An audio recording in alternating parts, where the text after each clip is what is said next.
গণমাধ্যম ও সামাজিক যোগাযোগ মাধ্যমে শেখ হাসিনার বক্তব্য প্রচারে নিষেধাজ্ঞা চেয়ে আন্তর্জাতিক অপরাধ ট্রাইব্যুনালে আবেদন করেছে প্রসিকিউশন। সকালে প্রসিকিউশনের পক্ষে সংশ্লিষ্ট শাখায় এই আবেদন করা হয়। ট্রাইব্যুনালের চেয়ারম্যান বিচারপতি মোহাম্মদ গোলাম মর্তুজার নেতৃত্বাধীন ৩ সদস্যের বেঞ্চে এর শুনানি হবে। গেল কয়েকদিন ধরে সামাজিক যোগাযোগ মাধ্যমে অন্তর্বর্তী সরকারকে নিয়ে নানা কটূক্তি করেছেন ভারতে অবস্থানরত শেখ হাসিনা, যা সামাজিক যোগাযোগ মাধ্যমে ছড়িয়ে পড়ে। প্রসিকিউশন বলছে, যেসব বিদ্বেষমূলক বক্তব্য দিচ্ছেন শেখ হাসিনা তা বন্ধে এই আবেদন করেছে সরকার।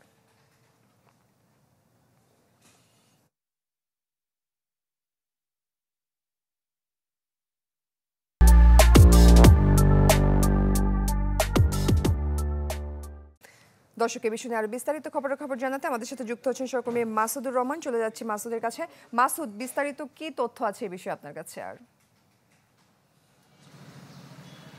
আসলে গেল কয়েকদিন ধরে সবশেষ যে ইন্টারভিউটি শেখ হাসিনা দিয়েছেন সেটিতে তিনি বলেছেন যে ডক্টর মোহাম্মদ ইউনূসের সরকার জুলাই আগস্ট গণহত্যায় যে সাথে জড়িত এরকম কিছু বক্তব্য দিয়েছেন ভারতীয় গণমাধ্যমে।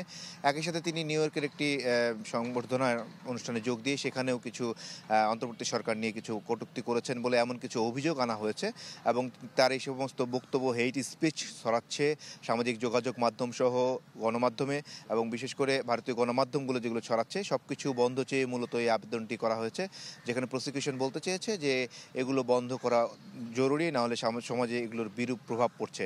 তো এটির আজকে সকাল 11টার পর এটির শুনানি হবে এবং সেখানেই সিদ্ধান্ত হবে। বিচারপতি গোলাম মর্তুজা মজুমদারের নেতৃত্বাধীন 3 সদস্যের বেঞ্চ সেখানে আদেশ দেবেন আসলে এই সমস্ত বক্তব্যে বন্ধে বিটিআরসি কী ব্যবস্থা নিতে পারে, অথবা বিটিআরসিকে একটি নির্দেশ দেওয়া হবে তারা যেন এই সমস্ত বক্তব্য যারা সামাজিক যোগাযোগ মাধ্যমে ফেসবুক, টুইটার থেকে শুরু করে যেখানে আপলোড করছেন ইউটিউব সহ সেগুলো যেন বন্ধ করা হয় এবং আগে যেগুলো করা হচ্ছে সেগুলো যেন বন্ধ করা হয়।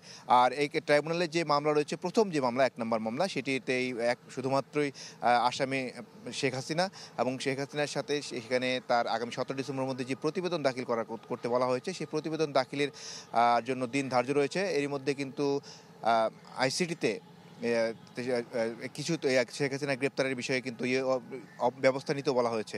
তো কোনো প্রতিবেদন আসছে কিনা এই বিষয়ে প্রসিকিউশন আমাদেরকে এখন পর্যন্ত কিছু জানায়নি। তবে 17 ডিসেম্বর এই মামলাটি 1 মাসের মধ্যে তদন্ত শেষ করতে বলা হয়েছিল, যেটি দিন ধার্য হচ্ছে 17 ডিসেম্বর। তো আজকে গণমাধ্যমে এই বক্তব্যটির বিষয়ে আদেশ হলে হয়তো পরের সময় আমরা জানাতে পারবো আসলে বিটিআরসিকে কী ধরনের নির্দেশ দেন ট্রাইব্যুনাল। মাসুদ, ধন্যবাদ আপনাকে।